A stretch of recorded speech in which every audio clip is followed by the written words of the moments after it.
জাকের আলী অনিক এবং শামীমের ব্যাটিং নিয়ে কিছু সমালোচনা করা যেতে পারে, তবে সেটা একটি মাপকাঠির মধ্যে থাকতে হবে যাতে তাদের ভবিষ্যতের উন্নতি এবং পারফরমেন্সের উপর ইতিবাচক প্রভাব পড়ে। জাকের আলী অনিকের ব্যাটিং সামগ্রিকভাবে কিছুটা অনিশ্চিত হতে দেখা গেছে। তার ব্যাটিংয়ের মধ্যে কখনো কখনো টেকনিক্যাল ভুল, যেমন শরীরের পজিশন, ব্যাটের পজিশন বা বলের প্রতি অপ্রত্যাশিত প্রক্রিয়া দেখা যায়। এছাড়া উইকেট পড়ার পর তার মানসিক দৃঢ়তা নিয়েও কিছুটা প্রশ্ন ওঠে। তার জন্য কিছু পরামর্শ হতে পারে। তার ব্যাটিং টেকনিক আরও শানিত হলে বল মোকাবেলার তাকে আরও আত্মবিশ্বাসী করতে হবে।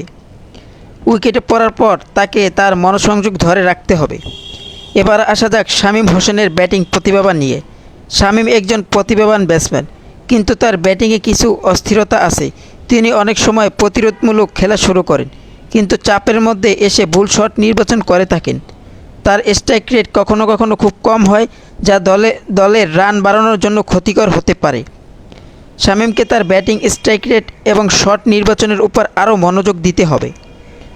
অধিক আত্মবিশ্বাস ও চাপের মধ্যে নিজেকে মেন্টালিটিভাবে প্রস্তুত করতে হবে।